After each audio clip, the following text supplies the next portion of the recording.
Assalamualaikum warahmatullahi wabarakatuh.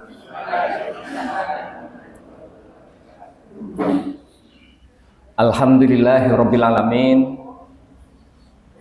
Alhamdulillahilladzi arsala rasulahu bil huda wa dinil haq liyudhhirahu 'alad dini kulli wa kafa billahi syahida.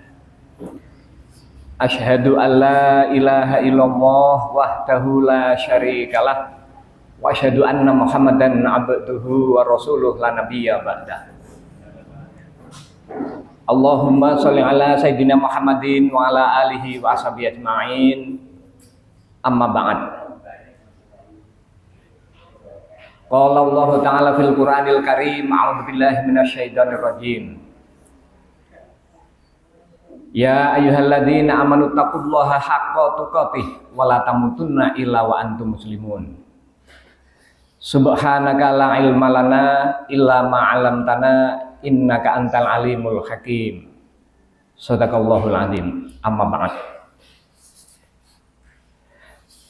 Ibu-ibu, bapak-bapak yang saya hormati, para pangsiunan. Niki nek sing saged tindak ngaos kejaba dinten Ahad kan pangsiunan yang saya hormati. Pangsiunan bukan hanya pangsiunan pegawai negeri, tapi juga pangsiunan pasar, pangsiunan sawah. Yang mau ke pasar sudah fisiknya lemah, yang ke sawah juga sudah mungkin lemah. Ya sudah, memang waktunya untuk mengaji, untuk menuntut ilmu, thalabul ilmi. Bapak Ibu yang saya hormati, saya kira memang waktu ini kita gunakan sebesar-besarnya untuk mengumpulkan bekal, mengumpulkan sangu untuk suatu saat menghadap Allah Subhanahu wa Ta'ala. Makin banyak mengaji, harapannya makin banyak ilmunya, makin paham. Karena makin paham, makin banyak ilmu, makin kuat keimanannya. Makin kuat keimanannya akan memperkuat dan memberi semangat dalam beramal soleh, gitu kan? Jadi urutannya kan memang begitu. Kalau tidak paham, ya orang akan melakukan sesuatu, akan beramal soleh, tentu di samping barangkali tidak tahu, mungkin juga tidak ada semangatnya. Tapi kalau tahu, paham, ini akan menjadikan dorongan, ya. Kalau seperti HP, baterainya ini full, sehingga kemudian tidak ada gangguan, sinyalnya juga kuat, sehingga kemudian menjadi fungsinya lebih sempurna. Nah, kita juga seperti itu. Betapapun mungkin kita tidak akan sampai kepada kesempurnaan, tetapi kita harus berikhtiar, ya. Berikhtiar agar amal ibadah yang kita lakukan ini benar-benar sesuai dengan yang dituntunkan, dengan berpedoman pada Al-Quran dan Sunnah, Bapak Ibu sekalian. Bapak Ibu,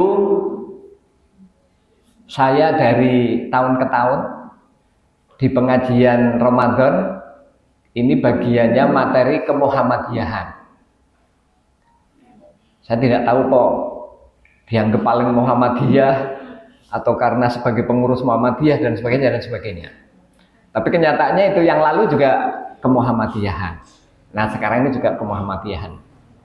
Padahal materi kemuhammadiyahan itu kata anak-anak SD Muhammadiyah itu materi yang paling boseni, ya, materi yang paling tidak menarik katanya. Ya bisa jadi tidak menariknya karena mungkin memang materinya itu saja, mungkin juga karena penyampaiannya tidak bervariatif, atau mungkin penyampaiannya tidak kontekstual, tidak dihubungkan dengan kehidupan sehari-hari, tidak dihubungkan dengan kebutuhan secara umum dalam kehidupan kita.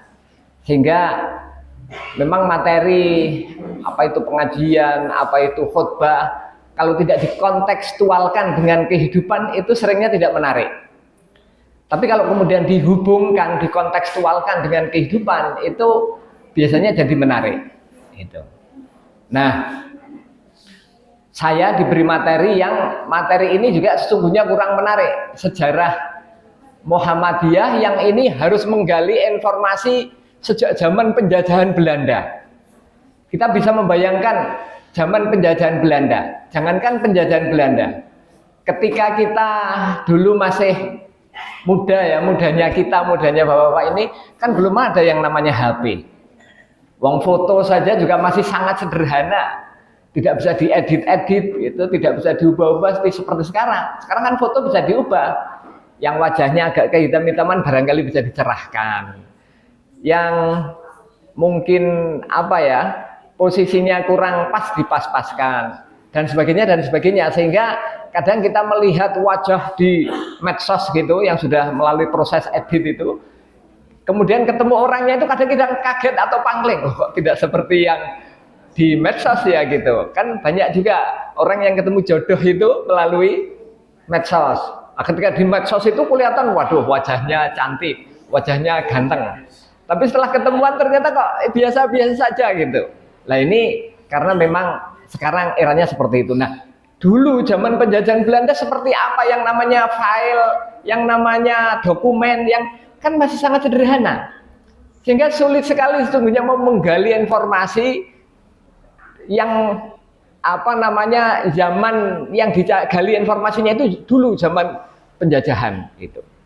Sementara orang tua kita dulu kadang-kadang berpatokan untuk nandai sesuatu itu dengan peristiwa-peristiwa alam. Misalnya kapan lahirnya? Oh dulu waktu ada gunung meletus gitu kan. Karena memang belum ada patokan-patokan yang kemudian menjadi bukti, atau mungkin kalau sekarang ada akte kelahiran, ada macam-macam dicatatkan di catatan sipil. Kalau dulu kan belum ada. Gitu. Makanya untuk menggali informasi tentang misalkan kapan sih Purworejo ini resmi berdiri begitu kan, itu harus mencari situs-situs, bukti-bukti yang bisa menunjukkan lahirnya Purworejo ini. Meskipun itu kemudian berkembang kontroversi dulu itu pada masa sekarang menjadi masa Cokronegoro, dulu prasastinya Arahiwan, kemudian berubah, dan itu sejarah gitu ya. Maka sesungguhnya kepemimpinan Kiai Haji Hisham ini sederhana sekali nanti materi itu. Nah oleh karena itu mungkin saya lebih menambah kepada materi-materi yang lain agar ya waktunya tidak habis 1/4 jam. Nanti kalau saya hanya membacakan sekilas tentang Kiai Haji Hisham, Kiai Haji Hisham itu termasuk muridnya Ahmad Dahlan, nanti waktunya pendek sekali. Nah Bapak Ibu yang saya hormati, saya mau sambil berdiri.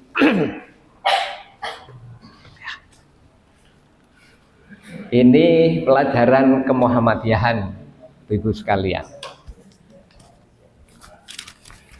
Kalau Bapak Ibu sebagai karyawan amal usaha Muhammadiyah, itu hukumnya wajib menambah pendidikan kemuhammadiyahan 1 tahun D1. Nah kalau ibu-ibu ngaji di Muhammadiyah, ini wajib mengikuti materi pendidikan kemuhammadiyahan ya sekarang ini gitu. Jadi biar Bapak Ibu juga paham. Yang di sekolah, Bapak Ibu guru, karyawan itu harus itu. Bahkan kemarin Profesor Dr. Siska, rawuh betul ini? Betul. Itu dosen UMPWR ya, sudah profesor, sudah doktor. Itu pun tambah kuliah D1 kemuhammadiyahan itu, karena memang itu tuntutan. Maksudnya apa? Supaya di Muhammadiyah ini tahu. Jadi nek takoni wong ki Muhammadiyah ki apa sih? Gitu kan. Mbuh aku yang ngerti Muhammadiyah ki panganan apa. Bahkan kamu tiap hari makan minum di Muhammadiyah gitu kan. Nek mbahmu itu bahasanya rada kasar, enggak ada mbahmu itu.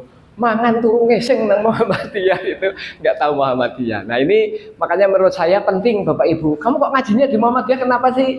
Kan perlu, berarti Bapak Ibu juga harus paham Muhammadiyah itu apa. Agar ya pertama paham bahwa saya kalau melalui Muhammadiyah itu tidak salah.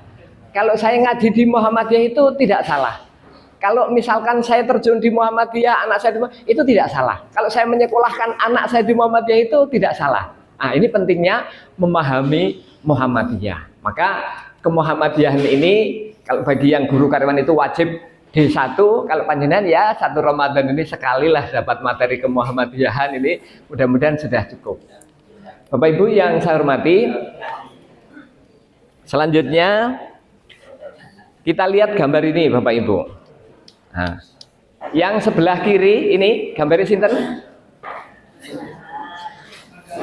Ibu-ibu sinten? Ahmad Dahlan. Mriki Bapak-bapak ingkang sebelah kiri sinten? Ahmad Dahlan. Lah ingkang sebelah kanan Kiai Haji Hisham. Sinten Bu?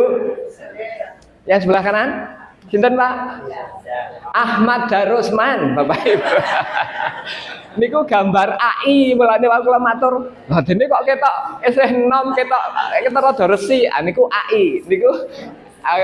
Niku sing gaweke nggih anak kula ora ngerti lah. Pokoke tolong gawekno Bapak Serbanan. Itu. Saya pesennya begitu. Biar agak mirip-mirip dengan Kiai Ahmad Dahlan gitu ya. Biar agak mirip gitu. Itu anak saya nek meleset ke UAD, Universitas Ahmad Dahlan, itu menjadi Universitas Ahmad Darusman katanya gitu.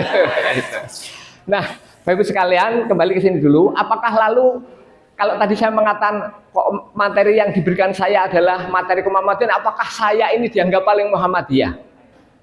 Nanti Bapak Ibu yang menilai. Atau mungkin Bapak Ibu punya semacam kriteria, sebetulnya orang yang paling Muhammadiyah itu seperti apa sih? Barangkali Bapak Ibu punya gambaran.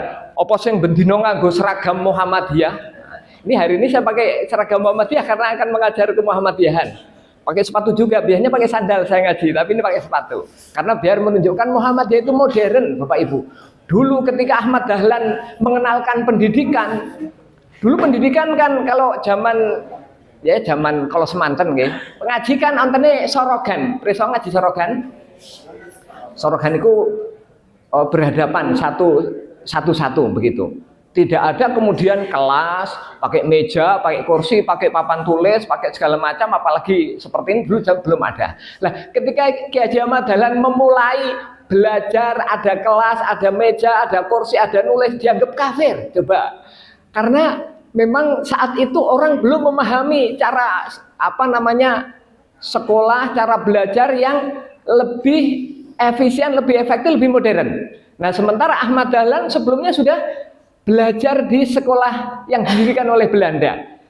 Sudah sinau di sana, jadi guru di sana, sehingga dia tahu, oh ternyata mengajar dengan seperti ini kok lebih efektif, lebih efisien, waktunya sekali waktu sudah bisa untuk sekian banyak begitu. Nah, tapi mengenalkan hal yang awal seperti itu kan tidak gampang, sehingga memang harus ada tahapan. Nah, Bapak Ibu sekalian, sekarang kembali ke kriteria. Sebetulnya yang paling Muhammadiyah itu orang yang seperti apa sih? Tadi apa sing bendino seragam Muhammadiyah, apa sing bendino ngaji di Muhammadiyah, atau seperti apa? Ini saya ingin pendapat dari Bapak Ibu ini. Dari Bapak dulu ini. Oh ya, silakan Pak Tegiran. Napa nek cara panjenengan? Saya Pak Dulu itu tiap hari itu tingkat dan buangannya khusus.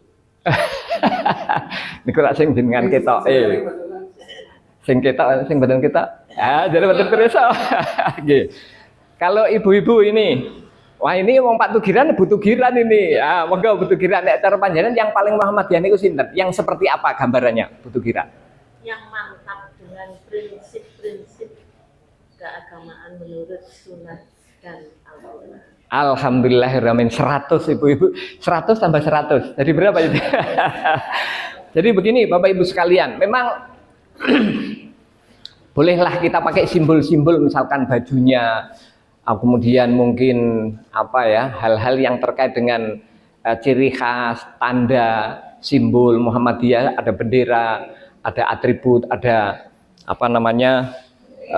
baju seragam Muhammadiyah segala macam, boleh-boleh saja. Mungkin peci juga ada gambarnya Muhammadiyah, tapi ini saya nggak pakai peci Muhammadiyah. Tetapi yang substansial, yang lebih penting, sesungguhnya orang yang paling Muhammadiyah yang paling dekat amalannya dengan Rasulullah.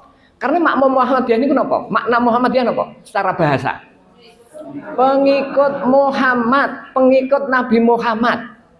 Jadi kalau kita namanya pengikut kan derek, wong sholatnya saja harus muni usolli, gitu kan? Muni usolli ini kepripun? Muni usolli itu maksudnya sholatlah kamu sebagaimana kamu melihat aku sholat, gitu kan?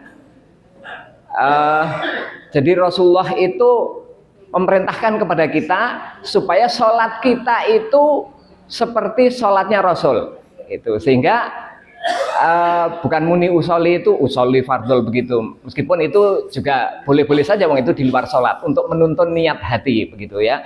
Tapi yang lebih penting bahwa kita disuruh sholat seperti sholatnya Rasul. Nanti kalau puasa ya seperti puasanya Rasul. Kalau ibadah yang lain, zakat, infak, saudara seperti Rasul, haji seperti Rasul, nanti muamalahnya juga seperti Rasul, akhlaknya juga seperti Rasul. Meskipun tidak mungkin kita akan meniru semuanya, menjadi sempurna tidak mungkin. Tetapi setidaknya kita menuju ke sana. Itu. Misalkan kalau nek kon sabar kaya Nabi ora iso lah dicaci maki, dibruki kotoran unta segala macam, tidak marah, dibandem watu yo berdarah tidak marah. Nek awake dhewe coba. Diludahi tidak marah itu Nabi. Kalau nek kon kaya Nabi nggih ra iso. Kita nggak bisa seperti Nabi, tapi harus berusaha nyontoh seperti Nabi. Itu. Jadi jangan kemudian aku nek nggon kowe ya tetep ra iso. Aku ra niru Nabi. Oh, bukan begitu. Meskipun kita belum bisa seperti Nabi, tapi harus ada niat, ada upaya niru kehidupan Nabi. Akidahnya, ibadahnya, muamalahnya, akhlaknya. Itu seperti Nabi. Nah, seperti itu. Nah, sehingga gambaran orang yang paling Muhammadiyah ya tentu saja orang yang amalannya paling dekat dengan amalan Nabi. Kehidupan cara hidupnya paling dekat dengan cara hidup Rasulullah SAW. Lah kalau kita belum bisa, ya mungkin bisa lebih disederhanakan lagi. Orang yang paling Muhammadiyah adalah orang yang ikhtiarnya sungguh-sungguh untuk mengikuti kehidupan Nabi. Ikhtiar. Dene ora apa namanya ikhtiar kan. Allah tidak akan membebani kita di luar kemampuan. La yukallifullahu nafsan illa wus'aha. Jadi kita usaha terus. Dene wis usaha kok ya, dene aku kok ya sih urung iso sabar sih. Gampang nesu sih. Rada cetil barang. Rasulullah kan mboten cetil nggih. Ayo sih cetil dan macam-macam urung iso. Nek kon padha pancen ora iso, sempurna enggak bisa. Tapi kita harus mengarah ke sana. Harus berikhtiar, berusaha supaya kita ya setidaknya mendekatilah. Oh dekatnya seberapa ya sudah sesuai dengan ukuran kita masing-masing. Kalau sahabat wong itu dibina langsung, dididik langsung ya lebih dekat, tentu lebih dekat daripada kita. Nah, kita sudah 1447 tahun yang lalu kita baru berusaha meniru. Tentu ya bisa jadi jauh, tapi betapapun jauh kita harus ke sana arahnya. Ngaten Bapak Ibu. Nah, ini profilnya sang pencerah Ahmad Dahlan, bukan Ahmad Darusman, ini Ahmad Dahlan. Nama asli Muhammad Darwis, kelahiran Kauman Yogyakarta. Nah, ini lahirnya 1 Agustus 68. Kemudian wafatnya sedo 23 Februari 1923. Pinten tahun niki umure? 68 berarti 32 tambah 23. 55 tahun bisa menggerakkan roda organisasi Muhammadiyah sampai sekarang. Kalau dulu murid yang sedikit ya, kalau bahasa yang dipakai muridnya Rasulullah yang awal itu namanya as-sabiqunal awalun. Nah ini as-sabiqunal awalunnya Ki Haji Ahmad Dahlan juga tidak banyak. Tapi karena kemudian apa yang diajarkan adalah sesuatu yang memang berkeinginan, bukan berkeinginan jabatan, pangkat, kedudukan, uang, materi, bukan. Kalau Ki Haji Ahmad Dahlan mendirikan Muhammadiyah niatnya itu kira-kira bangkrut biyen Muhammadiyah. Tapi karena niatnya memang untuk mendakwahkan Islam, amar ma'ruf nahi mungkar. Rasulullah juga begitu. Rasulullah menyampaikan risalah kenabian kan nggak ada pamrih materi, nggak ada pamrih jabatan, nggak ada pamrih keduniawian, semuanya ditujukan kepada Allah. Sehingga kenapa risalah kenabian begitu cepat berkembang? Karena memang niatnya lurus, hatinya bersih, hanya semata-mata untuk mencari keridhaan Allah Subhanahu wa taala. Nah, Ki Haji Ahmad Dahlan yang kontemporer artinya sudah jauh dari masa kenabian di zaman-zaman sekarang, bisa menggerakkan roda pergerakan orang untuk berdakwah melalui Muhammadiyah, bahkan yang tadinya skopnya kecil di Kauman hanya beberapa orang sampai kemudian ke seluruh Indonesia, bahkan kemudian meluas sampai ke luar negeri. Nah ini karena memang beliau begitu arah perjuangannya. Orang tuanya Kiai Haji Abu Bakar, Khatib Imam Masjid Agung Yogyakarta. Jadi memang ya keturunan Kiai. Ibunya Siti Aminah, ini juga keturunan Kiai. Misi utamanya melakukan pemurnian ajaran Islam dan modernisasi pendidikan di Indonesia. Kemudian momentum kelahiran Muhammadiyah, ya. Kalau dihitung pakai Masehi itu 18 November 1912. Kalau dihitung pakai Hijriah, kalender Hijriah itu tanggal berdirinya 8 Dzulhijjah 1330 Hijriah. Awalnya di kampung Kauman Yogyakarta dengan latar belakang kondisi umat Islam yang masih terbelenggu tahayul, bid'ah dan khurafat. Maka tadi misinya adalah pemurnian, gitu ya, purifikasi kalau dalam bahasa yang sering dipakai oleh Muhammadiyah, pemurnian. Jadi Muhammadiyah ini gerakannya adalah purifikasi, dinamisasi. Purifikasi itu yang kembali kepada ajaran Islam yang murni, kembali kepada Al-Quran dan hadis. Dinamisasi ini adalah pergerakan untuk kemajuan umat. Nah, maka kemudian tidak hanya bidang agama yang digarap, tapi kemudian juga yang menyangkut keduniawian, muamalah dan sebagainya dan sebagainya. Nah, ini ayat yang menginspirasi berdirinya Muhammadiyah. Saya kira kita semuanya sudah sangat paham. A'udzubillahi minasyaitonirrajim. Wal takum minkum ummatu yad'una ilal khair wa ya'muruna bil ma'ruf wa yanhauna 'anil munkar wa ulaika humul muflihun.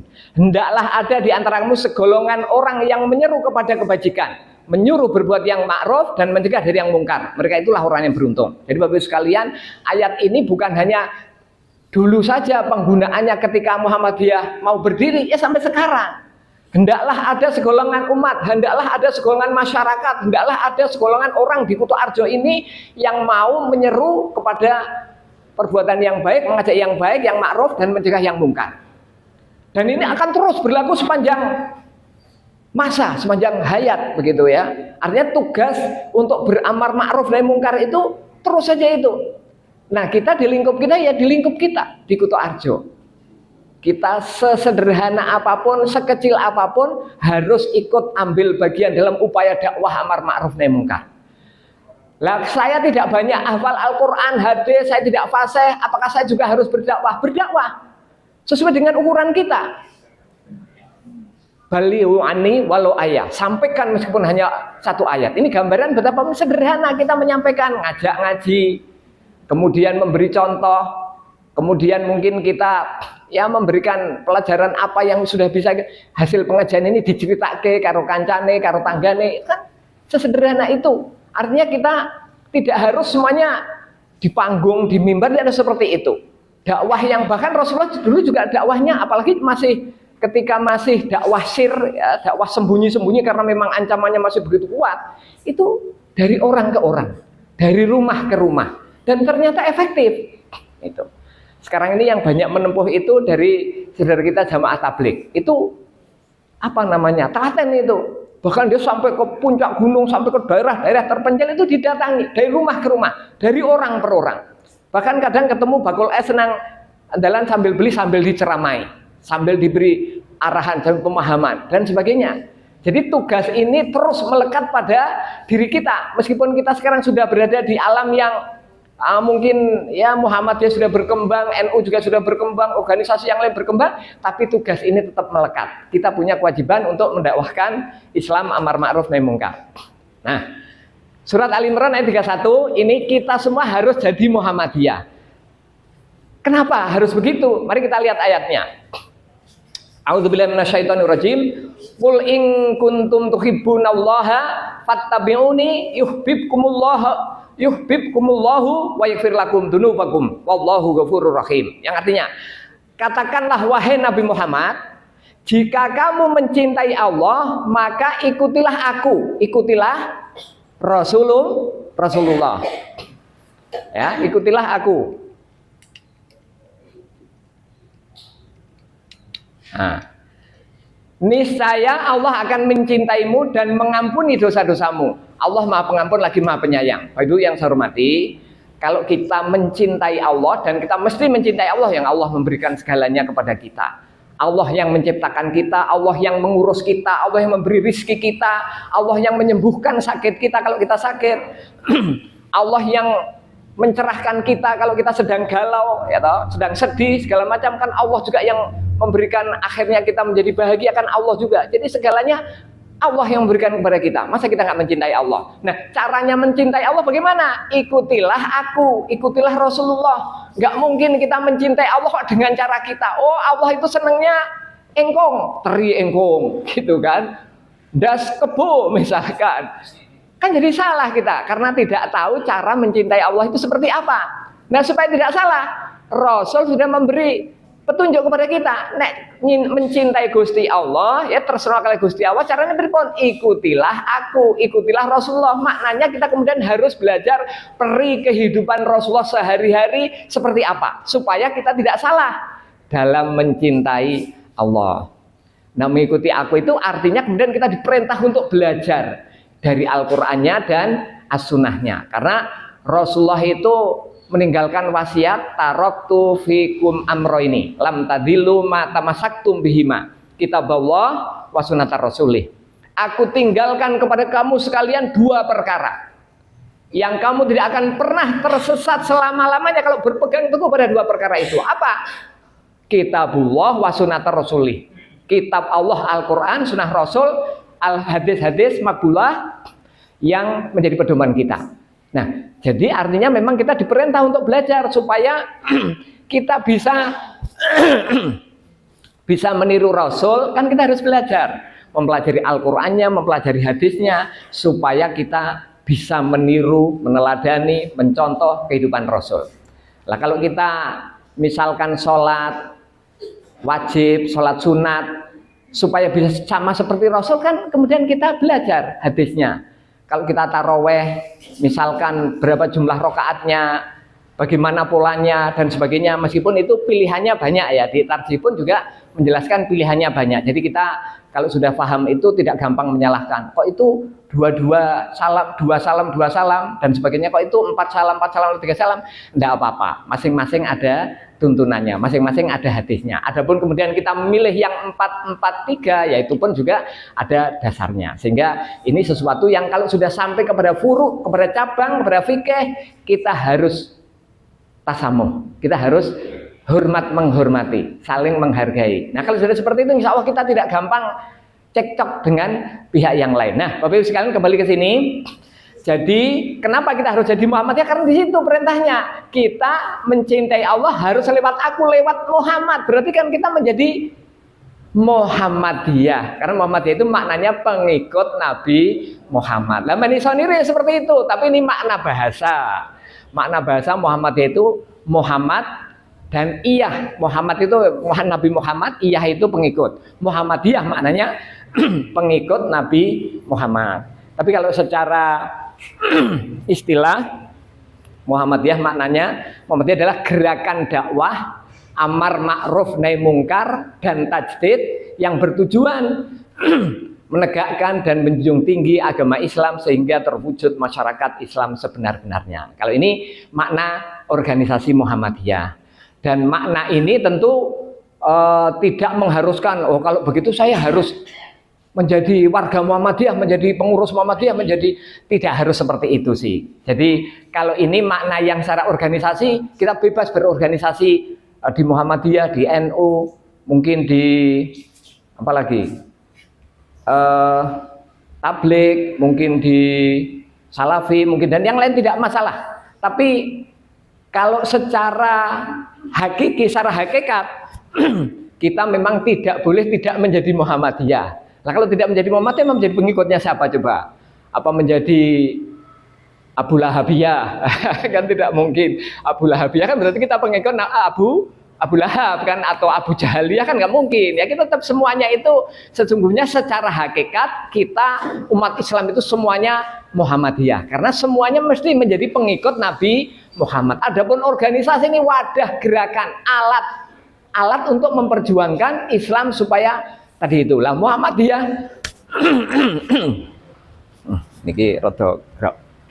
Muhammadiyah niku menggunakan organisasi menjadi alat tadi untuk mewujudkan masyarakat Islam yang sebenar-benarnya.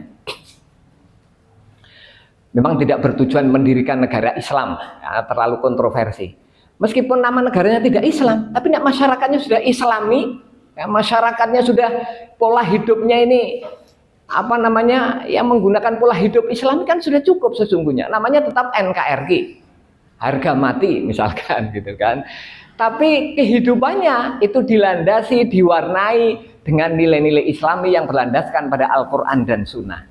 Nah maka secara hakikat kita mesti jadi Muhammadiyah, tapi secara makna organisasi memang kita tidak. Ya sudah, mungkin pengurus, kalau pengurus pasti harus punya kartu anggota.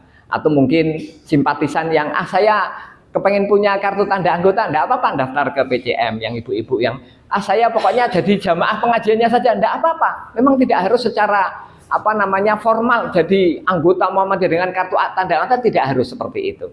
Makanya di Muhammadiyah itu kalau di sensus itu jumlahnya kalau dibanding dengan NU itu jauh sekali. Konon NU itu mencapai 56%, Muhammadiyah malah ada yang mengatakan kurang dari 10% gitu. Ya enggak apa-apa, yang penting bukan sekedar jumlah tapi juga kualitas. Meskipun jumlah juga diperlukan. Jajal pilihan presiden, jumlah Siti, jadi nomor boten, padahal yang dipilih yang apik ning mergo sing milih Siti ora dadi. Maka juga ya jumlah penting lah, suatu saat mungkin Bapak Ibu ngeresake jadi anggota Muhammadiyah, enggak apa-apa, nanti lewat kantor ini bisa dilayani. Jadi yang dimaksud dengan harus jadi Muhammad itu seperti itu. Kita harus menjadi pengikut Nabi Muhammad, harus mengikuti jejak kenabian supaya kita selamat dunia dan akhirat. Nah, semangat surat Al-Maun ya, saya kira ini awal-awal yang diajarkan selain surat Al-Asr adalah surat ini. Karena surat ini memang menginspirasi banyak hal yang akhirnya Muhammadiyah ini menjadi lebih bermakna, lebih bermanfaat. Awal-awalnya fokus pada bidang pendidikan, pada bidang sosial, mendirikan panti asuhan, pada bidang kesehatan. Awalnya tiga unsur itu. Nah, sekarang ini sudah jauh lebih luas bidang garapannya. Generasi awal Kiai Haji Ahmad Dahlan, murid-muridnya ini. Nah, ini ya sekedar tahu saja, Kiai Haji Ibrahim, Kiai Haji Hisham, gitu kan, yang tadi di pokok tema materi ini.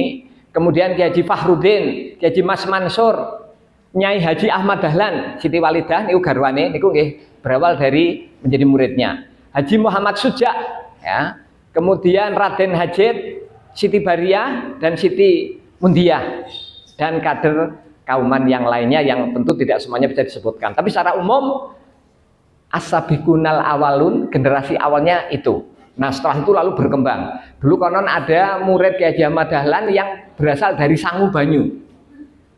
Nah Muhammad dari Purworejo ini tumbuh berkembang itu awalnya dari Sangu Banyu, konon dari nenek moyangnya Pak Amir Faisal, Pak Rosad itu Sangu Banyu aslinya itu awalnya dari sana, Muhammadiyah Kabupaten Purworejo. Nah sekarang ketua Muhammadiyah dari masa ke masa, periodisasi ketua Muhammadiyah, sekedar tahu saja. 1912 sampai 1922, okay? Tidak usah saya sebutkan angka tahunnya.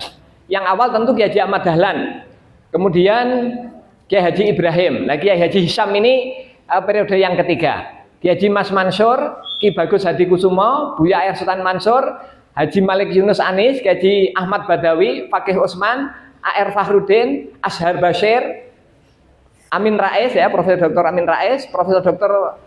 Syafi'i Marif, Profesor Dr. Din Samsudin, Profesor Dr. Haidar Nasir.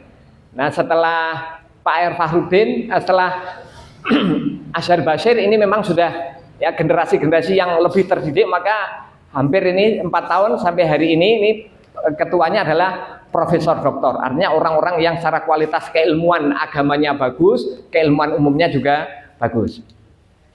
Kemudian nah sekarang yang terkait dengan Kiai Haji Hisham ya.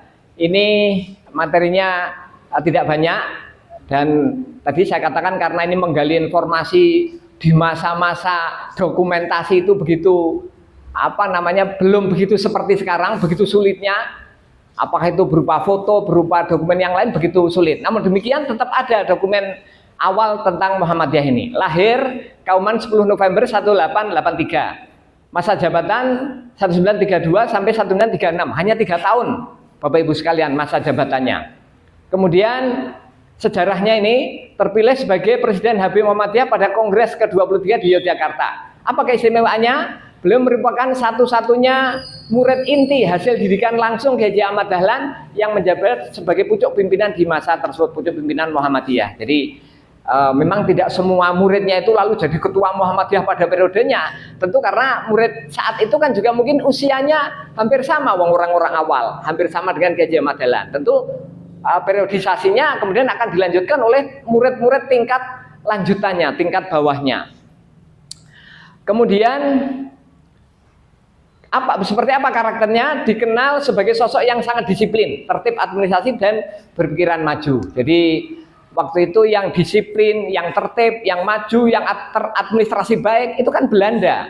Kalau kita kan dulu ya supaya ngaji sajalah, nggak ada catatannya. Kalau sekarang ngaji di TPQ kan ada dicatat perkembangannya sampai apa, itu bagian dari administrasi. Nah, Muhammadiyah dari awal itu sudah terlatih tertib administrasi karena memang hal ini ketularan Belanda. Karena Belanda tentu dalam hal kemajuan itu sudah lebih maju daripada kita.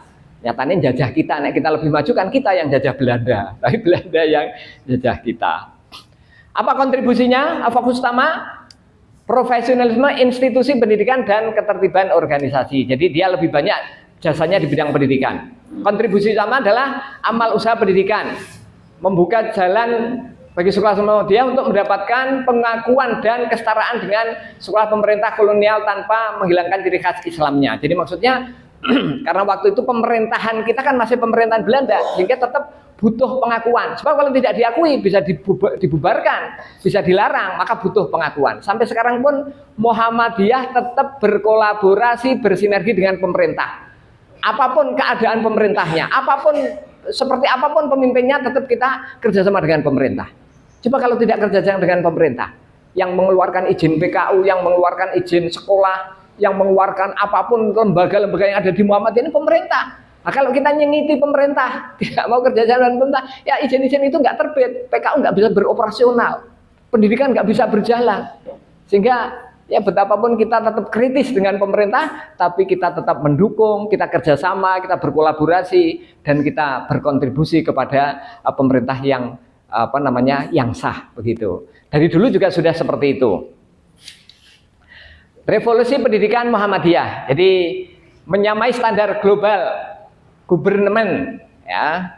Ini nama-nama sekolah, ya, pembukaan folk school, sekolah dasar 3 tahun dengan kurikulum setara pemerintah. Ini sekolah yang didirikan oleh Muhammadiyah. Kemudian juga folk school sebagai sekolah lanjutan. Jadi 3 tahun tambah 3 tahun menjadi 6 tahun. Kalau itu yang sekarang menjadi tingkat SD.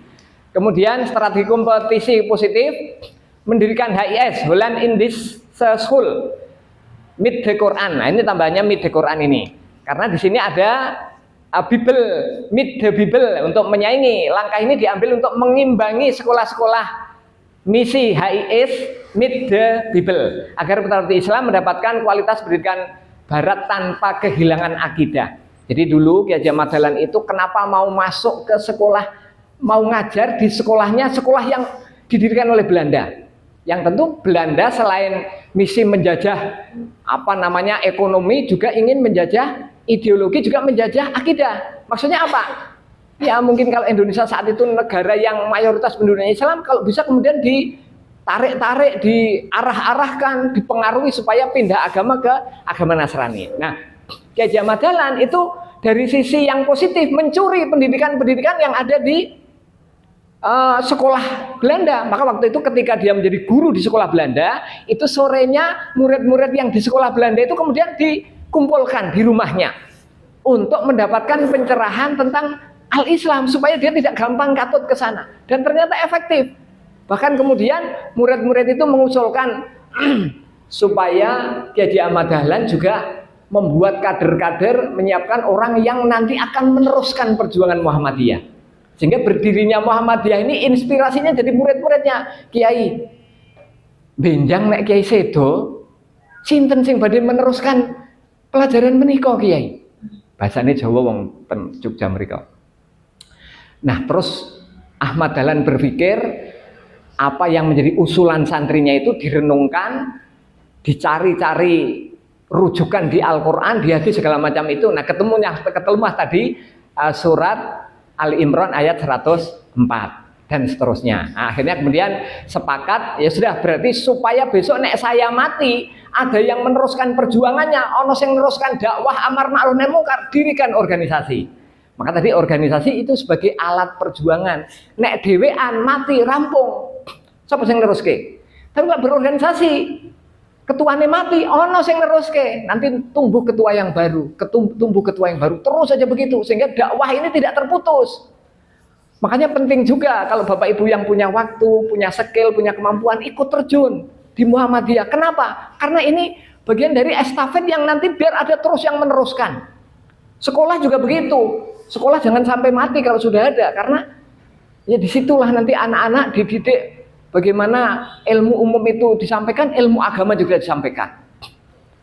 Maka penting sekali sekolah-sekolah Muhammadiyah, pondok-pondok pesantren Muhammadiyah ini terus bisa ditumbuh kembangkan. Kalau kita bisa ikut ambil bagian secara langsung, ambil bagian secara langsung. Kalau tidak, berkontribusi sesuai dengan kemampuan kita.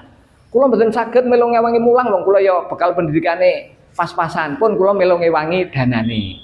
Kula melu ngewangi bangun sekolahe. Kula melu bangun pondoke dan sebagainya dan sebagainya. Begitu itu berkontribusi. Sesederhana pun, sesederhana apapun, kita berkontribusi.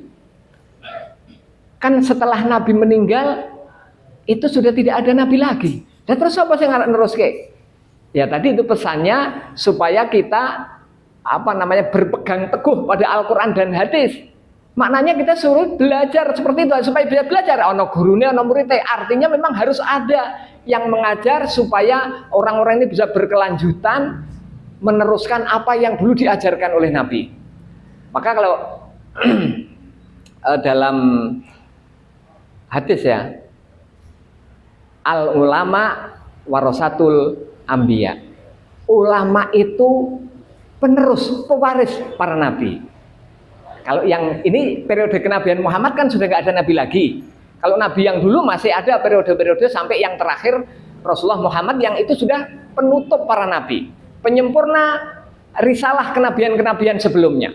Karena sudah sempurna, sudah tidak ada lagi, itu sudah sampai akhir zaman. Nanti risalah yang dipakai adalah risalah Rasulullah Muhammad SAW.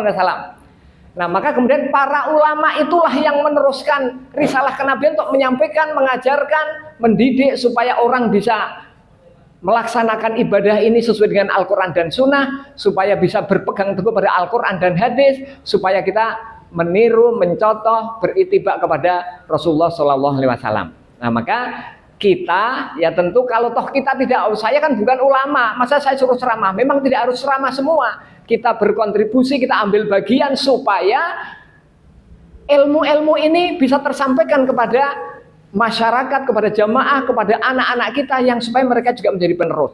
Kita ambil bagian sesuai dengan ukuran kapasitas kemampuan kita masing-masing. Ada pengajian misalkan di lingkungan Bapak Ibu, kula wong isane gelar kloso, nyediani tempat duduk, noto mic segala macam. Oh, ambil bagian dari situ. Kula sagednya nyediani minuman snack, men pengajiannya semangat, nyediani minuman dan snack. Kula sagednya wes urun duit, arak tuku arak masak segala macam nggih repot, saya urun duit. Nah, pokoknya iso tenaga, iso pikiran, iso bondo, apapun bisa kita, atau perpaduan gitu. Karena perintahnya memang watu jahidu nafi sabilillahi bi amwalikum wa anfusikum, gitu kan? Jadi perintah berjihad itu bi amwalikum, bahkan awalnya harta dulu, amwal baru anfus, harta baru jiwa. Jiwa itu artinya ya segenap kemampuan yang kita miliki. Maka Bapak Ibu sekalian, jangan pernah kita tidak ikut ambil bagian. Misalnya kalau pengajian ini ada kotak infak ada macam, ya sudah, mungkin ini dalam rangka menghidupkan biar pengajiannya tumbuh subur, bisa ngundang ustadz dari luar kota. Undang ustadz luar kota kan gak ada yang ini betul setitik ya, karena rumahnya jauh, pakai mobil, pakai kendaraan segala macam, kadang malah harus nginep juga. Ini artinya memang kita harus berkontribusi terhadap pengembangan dakwah ini, yang itu memang kita adalah sebagai penerusnya sesuai dengan kapasitas kemampuan masing-masing. Kalau yang harus ceramah, harus dalil, yang memang itu ulama, karena al ulama warasatul anbiya. Nah, kemudian ini ada kebijakan kontroversial. Apa sikap kooperatif. Jadi dari zaman dulu pun ada pro kontra di Muhammadiyah. Muhammadiyah memilih bekerja sama dengan pemerintah kolonial. Di saat organisasi lain, Taman Siswa, Sarekat Islam memilih jalur non kooperatif. Kooperatif itu ya tadi itu, bahwa kita tidak bisa pisah dengan pemerintah karena segala apapun yang ada di kita itu atas persetujuan, atas izin dan seterusnya dari pemerintah. Kalau kita nggak dapat izin dari pemerintah, sudah habis kita. Dulu ketika zaman masih Orde Baru, kan ada tawaran, ayo mau milih apa, asas Pancasila atau asas Islam. Waktu itu masih zaman kepemimpinan Pak AR. Nah, waktu itu terjadi perdebatan. Oh, karena kita organisasi Islam, asasnya ya harus Islam. Dasarnya Al-Quran dan Sunnah, gitu. Nah, kemudian terjadi perdebatan, akhirnya dengan berbagai pertimbangan, akhirnya sudah kita tetap mendukung asas Pancasila. Daripada organisasi kita tidak bisa jalan. Nek rasa mlaku, area dakwah pripun? Struktur organisasinya Muhammadiyah bubar, sekolah-sekolah bubar, segala macam bubar, pripun? Rugi kita. Makanya sudah dari sisi itu mengalah. Maka rumusan tujuan Muhammadiyah itu tadi kan menegakkan dan menjunjung tinggi agama Islam sehingga terwujud masyarakat Islam yang sebenarnya, bukan terwujud negara Islam, bukan. Terwujud masyarakat Islam sebenarnya. Dasarnya tetap Pancasila tapi diwarnai dengan warna-warna yang Islami. Maka sila pertama adalah ketuhanan yang Maha Esa. Ini sesungguhnya sudah tauhid ini. Ketuhanan yang Maha Esa kan hanya Islam. Yang lain, agama lain apa ada? Yang Maha Esa. Enggak ada Maha Ganda barangkali dan sebagainya, yang Tuhannya lebih dari satu kan. Tapi kalau Islam, ya Esa itu Allah Subhanahu wa taala. Sehingga dengan itu akhirnya ya sudah sepakat menerima Pancasila sebagai asas tunggal. Toh isinya tetap ketuhanan yang Maha Esa, asas pertama. Adapun yang lain itu melengkapi ketuhanan yang Maha Esa. Yang terpenting itu adalah itu. Dan ternyata ketuhanan yang Maha Esa itu kan perdebatan panjang itu. Dari apa namanya dulu ketuhanan yang Maha Esa dengan melaksanakan syariat Islam bagi pemeluknya dan sebagainya. Akhirnya kata itu dihapus menjadi ketuhanan yang Maha Esa. Udah itu disepakati karena sesungguhnya ini maknanya adalah tauhid, dan tauhid itu Islam Bapak Ibu sekalian. Dan jabarannya tauhid itu ya nanti sampai kepada ya akidah, ya ibadah, ya muamalah, ya akhlak, lengkap sudah di situ. Makanya diterima. Nah, ini sebuah kebijakan. Itu kadang kontroversi antara yang sepakat dengan tidak sepakat. Dan sekarang ini juga kontroversi. Coba kemarin ketika mau menerima konsesi tambang, pengelola tambang rafia atau tambang plastik niku, itu kontroversi. Sing setuju nggih wonten, sing ra setuju nggih wonten. Itu. Nah, meskipun sampai sekarang dereng tidak mengelola. Sing mengelola ya mungkin bermasalah. Ya nek saya sih termasuk sing ora setuju, saya tidak termasuk. Tapi pun ora setuju, wah aku ora setuju. Wah melo-melo ngolah tambah, metu saka Muhammadiyah. Oh tidak boleh begitu ya, kalau dalam hal yang beda nggak apa-apa, kita beda pendapat itu boleh. Tidak kemudian kita harus meninggalkan yang beda itu. Nah, dana subsidi adalah hak rakyat karena berasal dari kekayaan alam Indonesia yang diambil kolonial. Nah ini yang kemudian kita kooperatif. Subsidi adalah alat untuk mengejar ketertinggalan pendidikan dari kelompok minoritas yang sudah lebih dulu memanfaatkannya daripada dimanfaatkan liane. Muhammadiyah sudah ikut setuju, ikut mengambil peran, ikut mengambil bagian, bantuan-bantuan itu bisa mengalir. Sekolah kita kan juga dapat dana BOS nih, dapat ya Bu? Dana BOS, dana apa namanya BOP, dana macam-macam itu dapat dari pemerintah. Coba kalau kita menentang, kita menolak, kita tidak mendukung pemerintah, ya nggak dapat itu. Sekolah Muhammadiyah ngandelke urunan tok dari kita ya perkembangannya lambat, meskipun ya alhamdulillah kalau sekolah-sekolah yang sudah maju sih wonten sing menolak BOS, wonten ngen kula mboten sah diparingi BOS, ngen kula mboten sah diparingi MBG, wonten. Kalau memang sudah kuat nggak apa-apa seperti itu. Tapi kalau belum kuat kita masih sangat membutuhkan ya sudah. Tapi meskipun menolak bukan berarti ini berseberangan dengan pemerintah, ya sudah monggo dimanfaatkan untuk yang lain. Kemudian penghargaan, ya ini saya kira anugerah bintang ya dan sebagainya, meskipun ini juga kontroversi, ya menolak penghargaan itu, karena penghargaan itu sepertinya apa? Pragmatis, ya ideologis.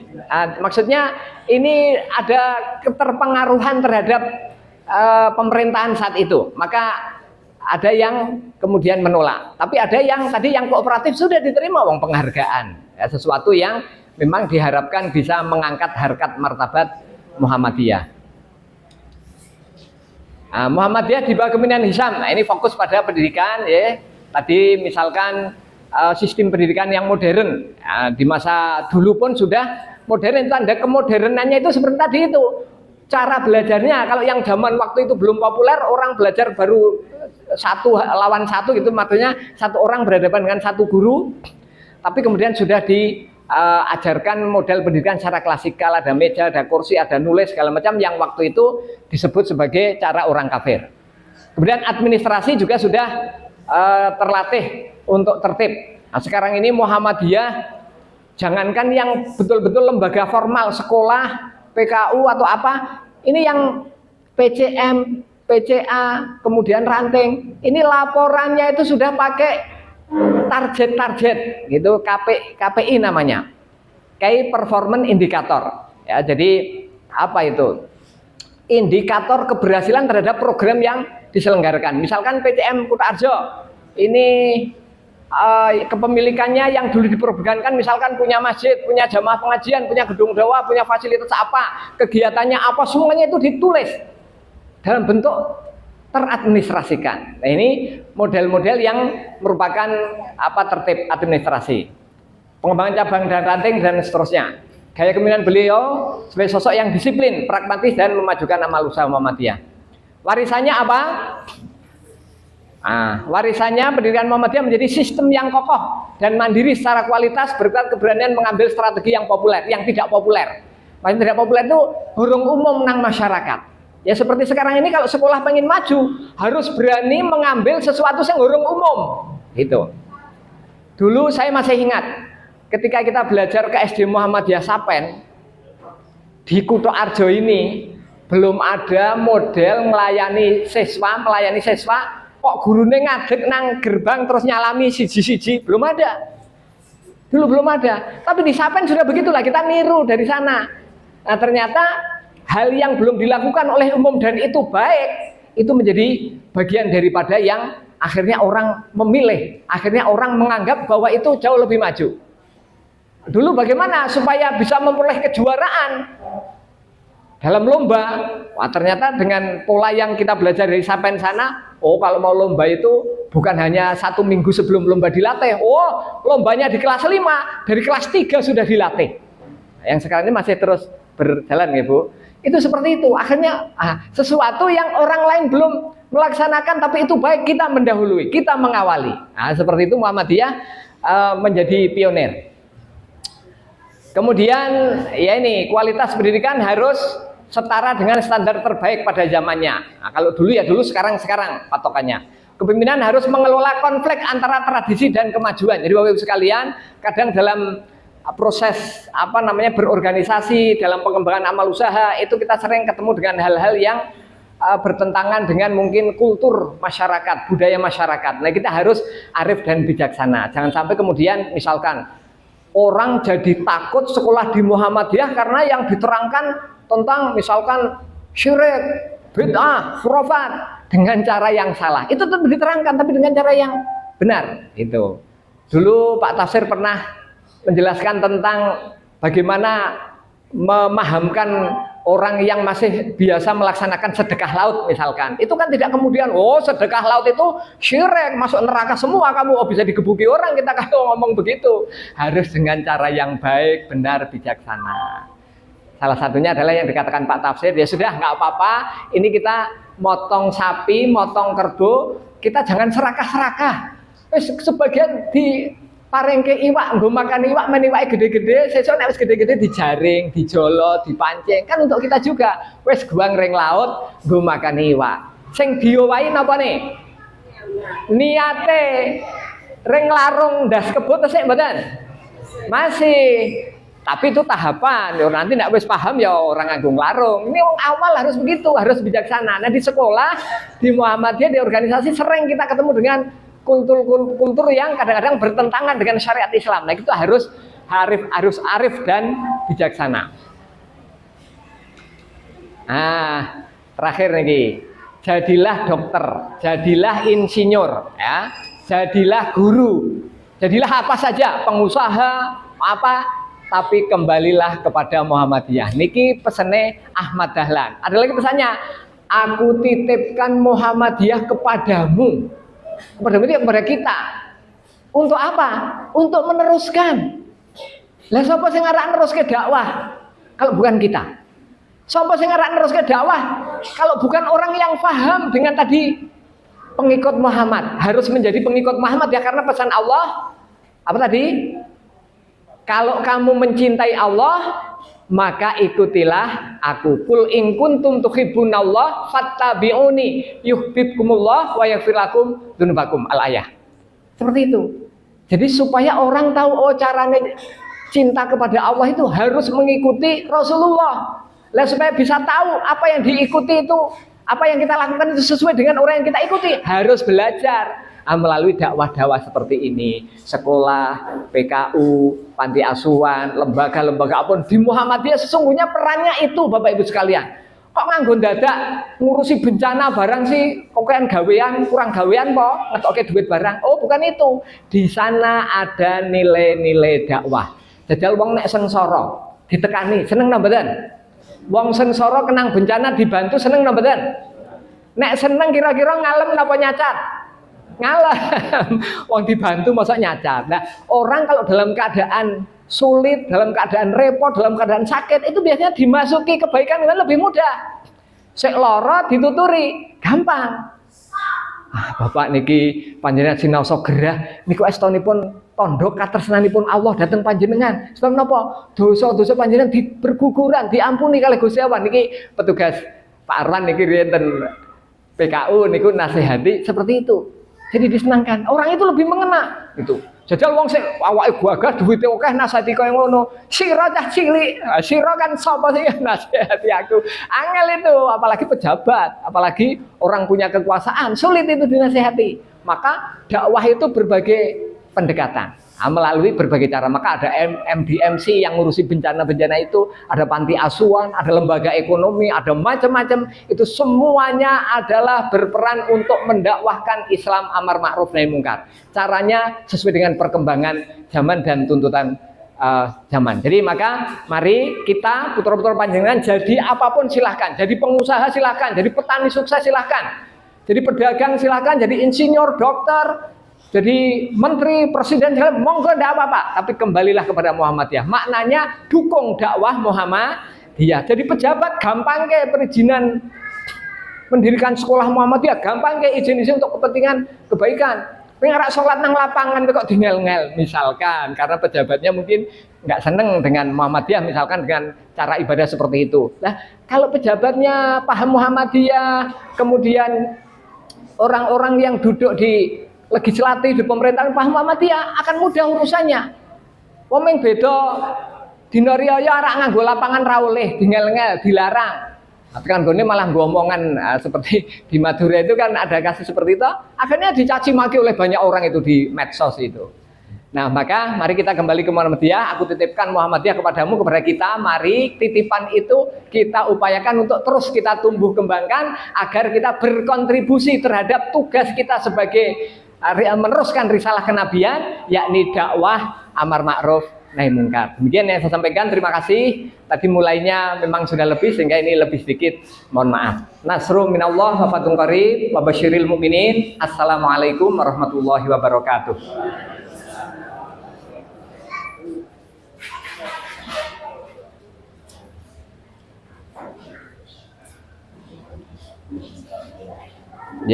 Bapak Ibu, ini ada pesan untuk mendoakan saudara kita yang sakit. Mari kita doakan.